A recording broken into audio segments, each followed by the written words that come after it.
Hola, ¿qué tal? Soy Pedro Enoc Nájera Rebolledo, soy médico radiólogo adscrito al Departamento de Ultrasonido en el Hospital de Especialidades del Centro Médico Nacional Siglo XXI y agradezco la invitación a la Sociedad Médica de Imagenología del Centro Médico Nacional a este 10º Congreso Internacional de Ultrasonido.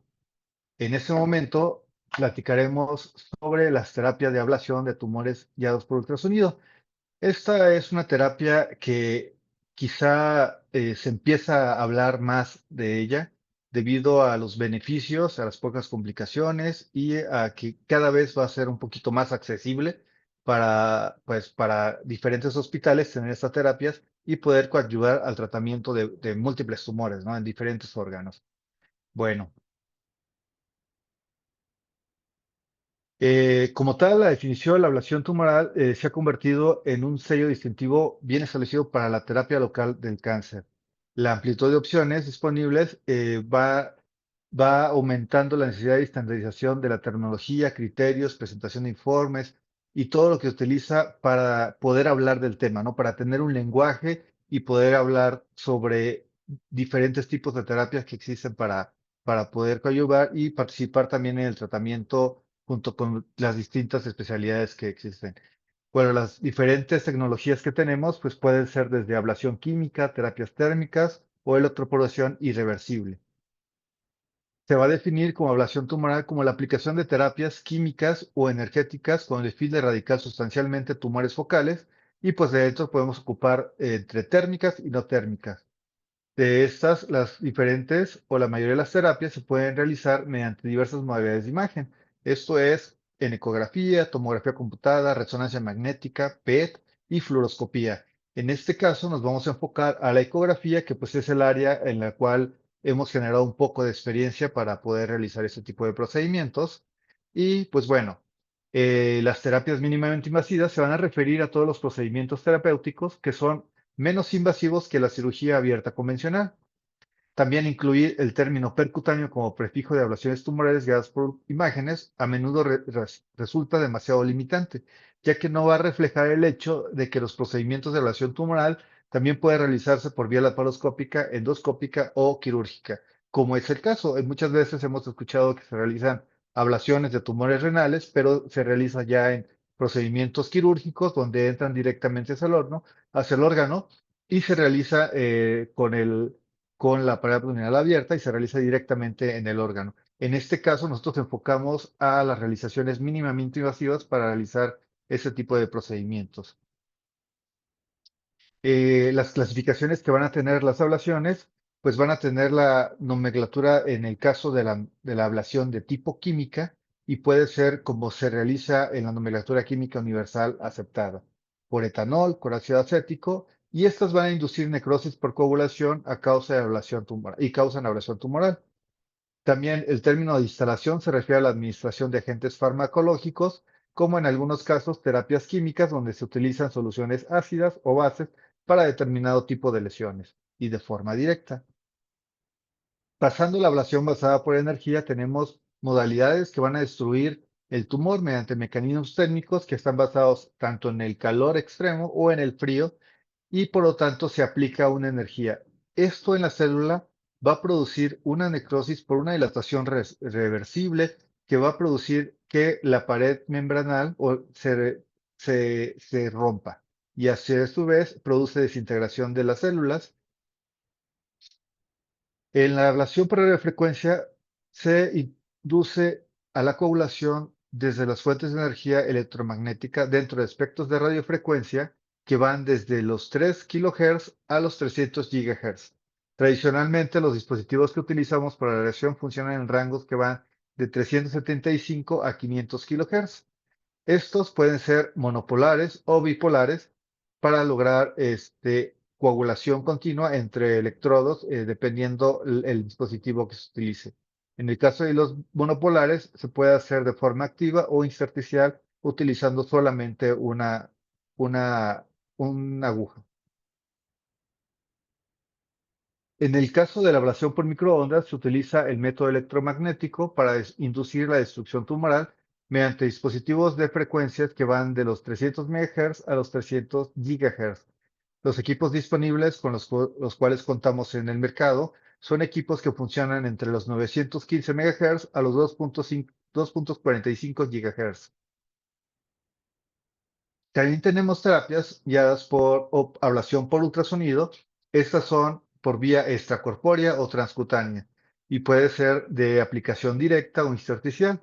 Quiere decir que puede ser percutánea mediante agujas o dispositivos intracavitarios y que muchas veces también se utilizan para ablaciones de tipo intracardíaca.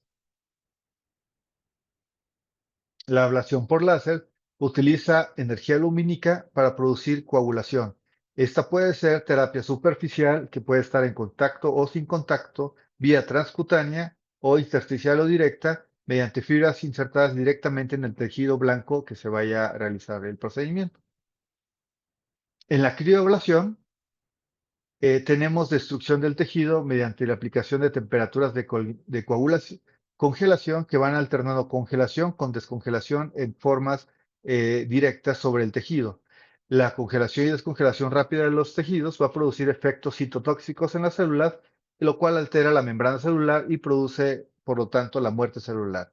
Se utiliza el efecto Joule-Thomson, la cual es una necrosis tisular local, y produce expansión de un criógeno en la punta de la criosonda para provocar una fluctuación de temperatura interna. Una de las terapias que cada vez se está utilizando más en el medio para incluso tumores pancreáticos es la electroporación irreversible. Esta causa muerte celular mediante la aplicación repetida de pulsos eléctricos de alto voltaje de corta duración que crean lesiones irreversibles dentro de las membranas celulares.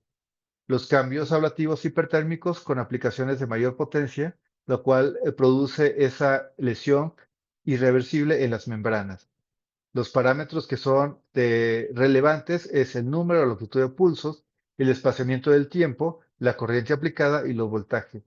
En el caso de los equipos de este tipo de tecnología, ya tienen preestablecido todos los parámetros utilizados para diferentes lesiones y diferentes órganos. Aquí tenemos una imagen donde tenemos los diferentes tipos de dispositivos utilizados en la ablación. En este tenemos la radiofrecuencia, microondas, la crioablación y la electroporación irreversible. La, la ablación por radiofrecuencia puede ser monopolar o bipolar. Monopolar va a utilizar solamente un electrodo, la cual disipa la energía alrededor del electrodo, formando un radio que va a generar la coagulación en esa zona radial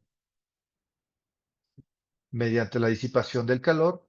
En la generación de microondas es más rápida, entrega una energía más rápida de forma directa y la cual va a permitir que los tiempos de tratamiento se acorten ampliamente.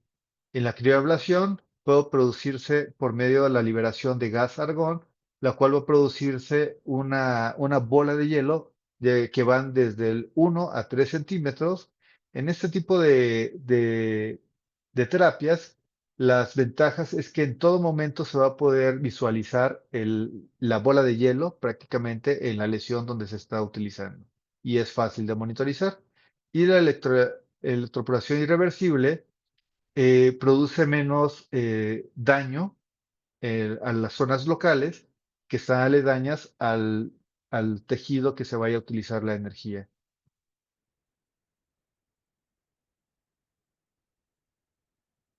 Y bueno, la ablación basada por energía va a depender mucho de las propiedades del tejido. Y las propiedades del tejido son específicas porque van a afectar o no el éxito de las diferentes tecnologías de ablación. Esto es que también las características del tumor primario o del tumor van a influir en la extensión del daño del tejido. Por lo tanto, es importante categorizar o tener en cuenta qué tipo de lesiones vamos a utilizar esa terapia y también, pues, mucho depende la localización en la que se encuentre, porque pues también en el caso de lesiones, pongo el ejemplo de lesiones hepáticas, va a depender qué tan cercanas estén hacia una arteria, la vena porta o los vasos cercanos, porque la disipación que va a producir ese flujo vascular disipa la energía y produce que el tejido al cual se está aplicando el calor o esa energía térmica puede enfriar o calentar el tejido por la cercanía y por la disipación que presenta el flujo sanguíneo. También existe un efecto muy similar cuando se realizan terapias a nivel pulmonar por el flujo del aire que va a producir la cercanía que tenga la lesión. Las indicaciones, pues, pueden ser curativas, que esto tiene que ser mediante erradicación completa de los tumores, o paliativa, mediante la ablación parcial con objetivo de disminuir la sintomatología. Esto puede ser si tenemos una lesión muy grande que esté causando obstrucción o compresión de ciertas estructuras aledañas, el hacer que ese nódulo o esa lesión disminuya de tamaño, pues alivia de forma, pues prácticamente, posterior a la sesión, alivia completamente los síntomas por descompresión. Y bueno, ¿de qué objetivo tiene realizarse por imagen? Pues se utiliza de distintas maneras. Esas tenemos que puede ser para la planificación o tiene que ser con la planificación mediante alguna guía de imagen, ya sea por ultrasonido, tomografía o resonancia. La focalización para determinar hacia qué punto va a ir dirigida la terapia de ablación.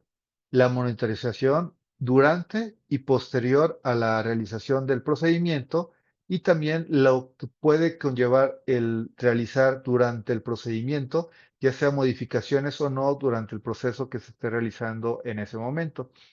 Posteriormente, dada la terapia, la evaluación en el paso del tiempo para poder evaluar la respuesta al tratamiento.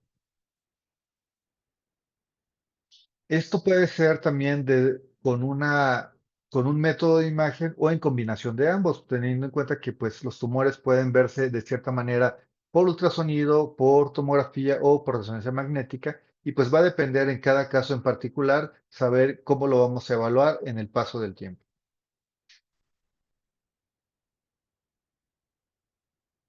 La evaluación al tratamiento se debe referir como zona de ablación. Esto enfocado al léxico que se tiene que utilizar en el seguimiento post-ablación.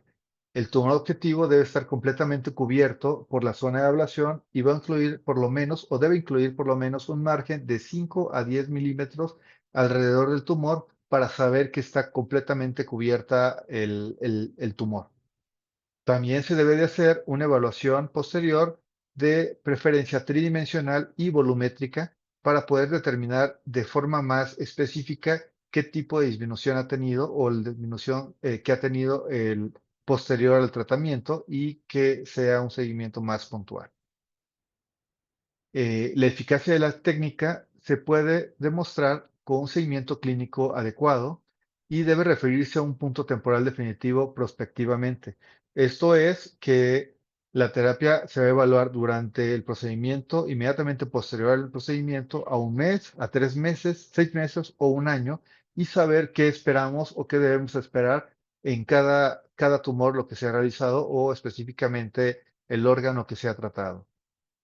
También podemos hablar de la progresión de la enfermedad cuando el tumor residual no ha sido extirpado o progresión tumoral local, las causas de la progresión de la enfermedad o si existió o no ablación completa. ¿Cuándo se puede hablar de esto? Cuando se eliminó de un 90 al 95% o versus la ablación parcial que se puede realizar en ciertos tumores. Los efectos secundarios que pueda tener en cualquier órgano, pues van desde el dolor, el síndrome de posablación, la cual se ha documentado como fiebre baja, náuseas, vómito, malestar general inmediatamente posterior o que van hasta los 5 días posterior a la terapia de ablación que ha tenido.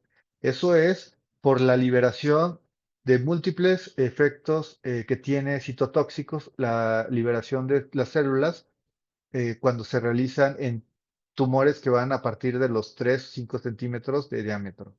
También en algunos casos, de forma local, cuando se tratan tumores cercanos a la pleura, puede producir derrames pleurales o en tratamientos de tumores hepáticos, derrames perihepáticos.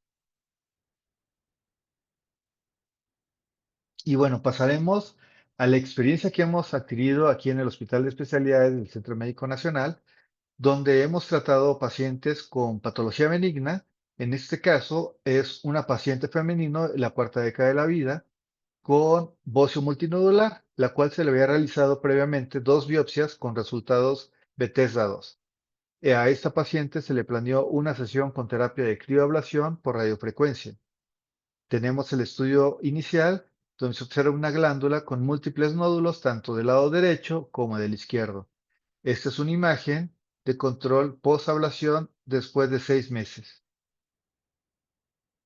Tenemos aquí en esta imagen imágenes de ultrasonido en un eje transversal del nódulo y en un eje longitudinal previo a la ablación y en un control a 6 meses después de su terapia, donde podemos observar la disminución muy visual de los nódulos que se realizaron mediante la terapia. En este punto tenemos cómo se está realizando la ablación durante ese momento. Son videos donde se tomaron, donde tenemos aquí el nódulo del lado derecho. Vemos aquí esta imagen ecogénica con una sombra sucia, y esto es porque se produce el fenómeno de calentamiento de la célula y liberación de gas por la evaporación del líquido que presentan estas células. Podemos observar cómo va. Esa es una imagen inicial y una imagen final donde observamos prácticamente tomada toda la lesión, y la podemos ver mediante este efecto que produce la sombra sucia, y lo vemos de forma ecogénica, como un efecto de burbujas de aire que se producen por la liberación o por la evaporación del líquido que presentan las células de esta lesión. Ese es el nódulo del lado izquierdo, cual era un nódulo bastante grande, la cual podemos observar que ha tenido una disminución de hasta un 40% en el paso del tiempo. Esto es a 6 meses posterior a su terapia de ablación.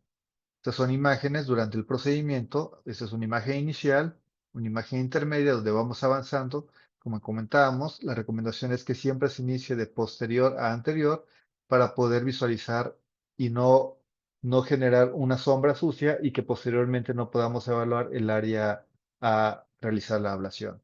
En este punto tenemos ya aquí localizado las burbujas aéreas hacia el borde posterior, y en este, ya es un punto casi llegando al final de la ablación, donde observamos prácticamente todo el nódulo ocupado por esas burbujas aéreas que se ven como un efecto ecogénico, y la sombra sucia prácticamente abarcando todo el nódulo, lo cual podemos concluir que ha sido, pues, dentro de la evolución de esta paciente, muy bueno, debido a que han disminuido de forma muy satisfactoria los nódulos que se realizaron en la ablación. Estas son imágenes tomadas posterior a la ablación, donde vemos prácticamente realizado y ocupado todo el nódulo por medio del gas que se liberó por la liberación del líquido de las células.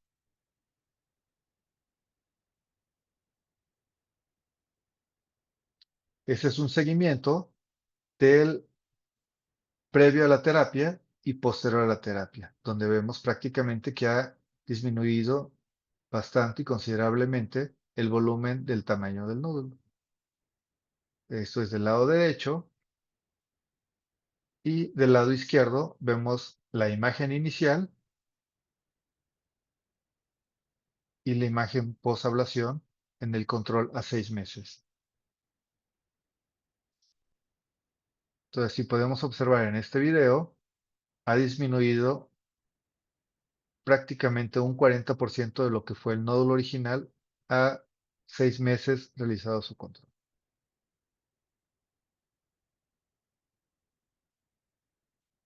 Y bueno, la terapia es clínicamente efectiva, es segura para pacientes con sintomatología o lesiones benignas en constante crecimiento y predominantemente sólidas. Estos procedimientos, pues, realmente se han reproducido debido a la experiencia generada previamente en estudios que se han realizado en Asia, Europa, Estados Unidos, y eso van desde 2010 a la fecha. ¿sí? Donde estos procedimientos prácticamente lo que resultan en todos estos estudios que se han realizado, que el volumen de los nódulos disminuyen aproximadamente 45% en periodos que van de 3 a 6 meses, aliviando los síntomas, mejorando la apariencia estética. Eso es cuando en pacientes que tienen ya un volumen bastante considerable, les reduce, vamos, visualmente ese efecto que se genera en su cuello. Y además, pues preserva la función tiroidea normal. Entonces, es son de las ventajas que tienen este tipo de terapias en este tipo de pacientes. Eh, en el contexto del paciente con metástasis tiroideas que previamente ya ha sido operado, tratado con yodo radioactivo, hemos estado realizando múltiples terapias en pacientes. Aquí pongo el ejemplo de 10 pacientes con diagnóstico de recidiva tumoral por metástasis de cáncer de tiroides. Todos estos ganglios o todos estos nódulos han sido previamente confirmados por mediante BAF de estos ganglios. En promedio se han realizado 22 ganglios, a la cual se le ha realizado la terapia de crioablación. En todos los pacientes presentaban niveles de tiroglobulina altas previo al tratamiento, la cual ha reducido hasta por debajo del 60%, incluso en unos a menor a 10% de la producción de tiroglobulina han tenido, lo cual muestra la efectividad de este tipo de terapia.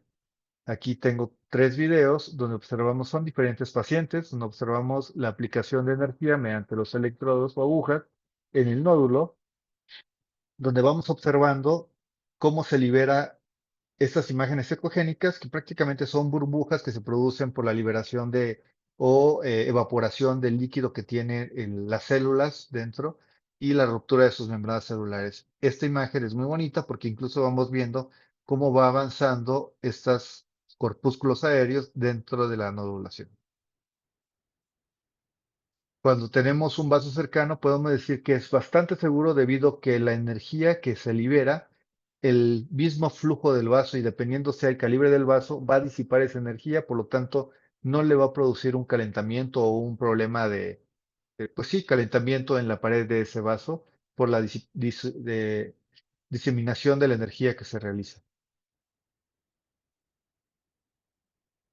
Y bueno, desde el 2009, múltiples publicaciones han recomendado la terapia por criolación por radiofrecuencia para nódulos tanto benignos como recurrencia de cáncer de tiroides.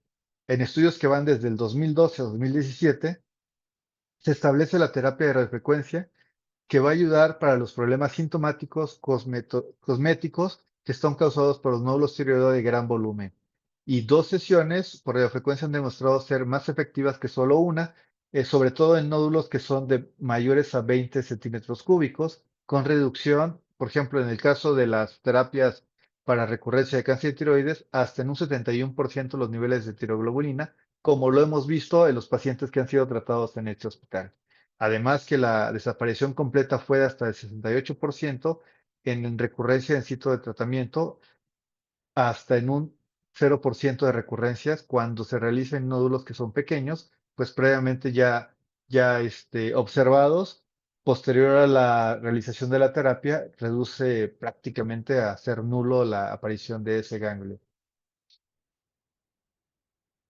La tasa de complicaciones reportadas en la literatura va en 2,1% en el caso de la patología benigna y han ido disminuyendo hasta del 10,9 hasta el 0,2 en pacientes con cáncer de tiroides recurrente. En el caso de la experiencia en este hospital, las complicaciones prácticamente no ha habido y si de repente algún paciente ha comentado que presenta ronquera posterior al tratamiento, pero que ha ido mejorando en el paso del tiempo. Algunos han comentado que presentaron dolor al segundo o tercer día del procedimiento, pero que tratado con algún analgésico a baja dosis se le disminuye. Otros pacientes también han presentado eh, disfonía o cambios en la voz que pues mejora con el paso del tiempo. En el caso de las terapias para metástasis hepáticas o lesiones hepáticas, Aquí tratamos a un paciente masculino de 49 años con un antecedente de tumor neuroendocrino de páncreas y en el contexto de metástasis hepáticas. Las lesiones eran de diámetros de hasta 1 centímetro, por lo cual se sugirió la terapia de ablación mediante microondas. En estas imágenes podemos observar, son muy pequeñas las lesiones, ¿sí? Lesiones que son de aspecto ecogénico,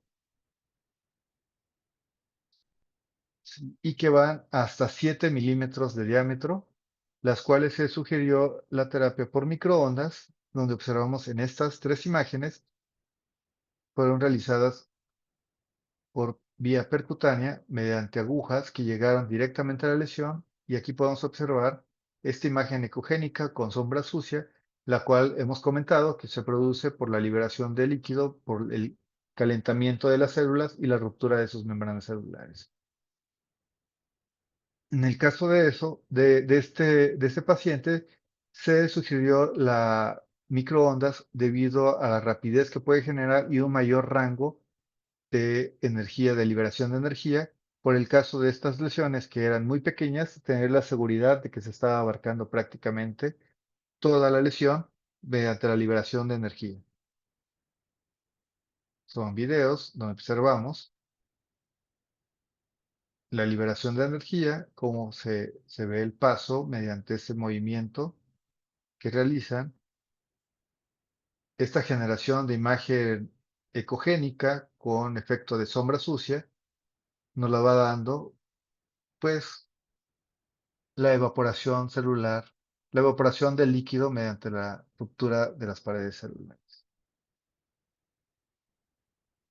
En el caso de este paciente, el control se realizó al mes mediante un PET, donde el prácticamente no muestra actividad tumoral hepática. O sea, quiere decir que el tratamiento fue todo éxito, porque ya no siguió liberando, el resultado del PET ya no presentó actividad a nivel hepático, y el control hormonal también disminuyó completamente al mes del tratamiento. No tuvo complicaciones, prácticamente después del siguiente día de la terapia, el paciente no comentó ni siquiera presentar dolor, y pues fue una terapia que se realizó, pues, muy segura, y pues ha demostrado ser muy confiable. En la literatura menciona, pues, que ha demostrado buenos resultados en tumores hepáticos de hasta 3 centímetros, y el tratamiento completo en un tumor objetivo de realizarse con un margen de 5 a 10 milímetros. En estudios realizados tanto en Italia y China, mostraron que las tasas de complicaciones van del 2.6 al 2.9 respectivamente, y estas son lesiones que puedan llegar a tener el conducto biliar, hemorragias, absceso hepático, perforación del colon o siembra de tumores.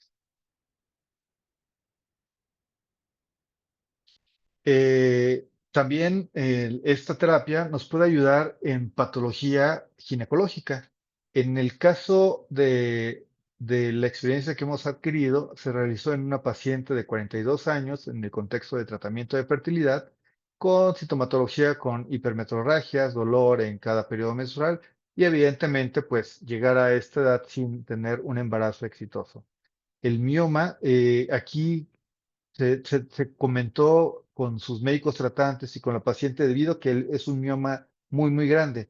Esto es mayor a 10 centímetros, pero la paciente no deseaba la cirugía para ese tipo para su tipo de lesión, debido a que ella todavía está planeando embarazarse, y obviamente dentro de los riesgos pues está el sangrado y la esterectomía de esta paciente.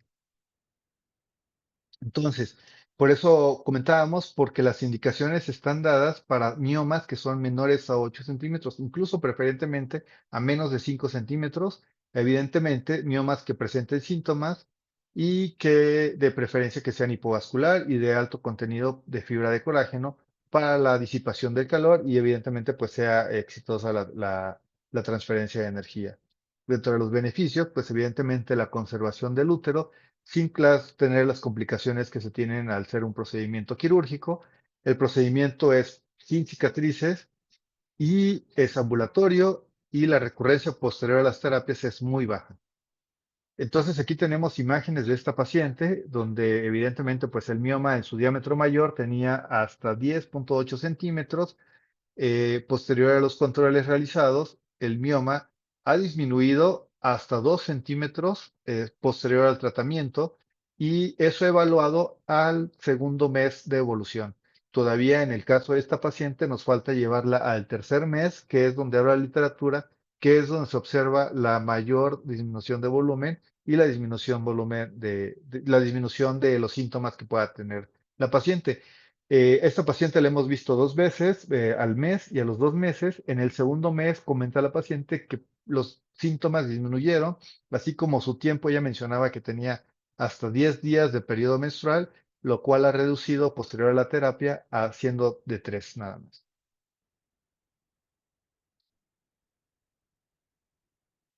Estas son imágenes durante el procedimiento. Aquí vemos la aguja, eso es el mioma, vemos la punta del procedimiento, del punto de la aguja, donde observamos la liberación de energía. Igual observamos la liberación de gas mediante la sombra sucia. Podemos observar esto, la liberación del gas de las células donde ha recibido la terapia. Esta es una imagen, un video, donde observamos posterior al procedimiento, donde prácticamente toda la lesión se trató, se trató de dejarle o de administrar energía para generarle ablación prácticamente en un 85% de la lesión.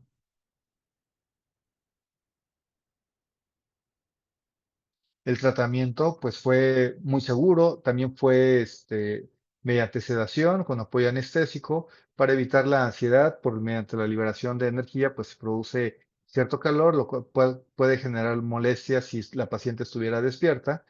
Y no tuvo sangrado, realmente fue un sangrado local donde se estuvo introduciendo las agujas, pero posteriormente el sangrado fue controlado mediante compresión inmediata en el procedimiento.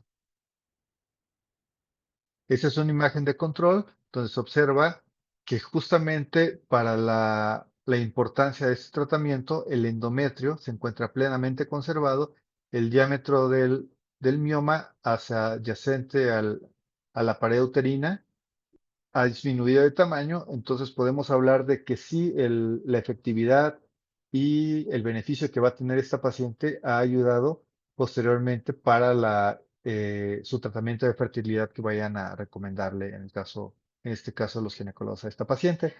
Y pues faltaría también observarla al tercer mes para ver qué tanto ha disminuido y también saber la sintomatología que ha tenido, si también en el caso de su problema de, de dolor y de múltiples sangrados que tiene mes con mes, pues también ha disminuido plenamente.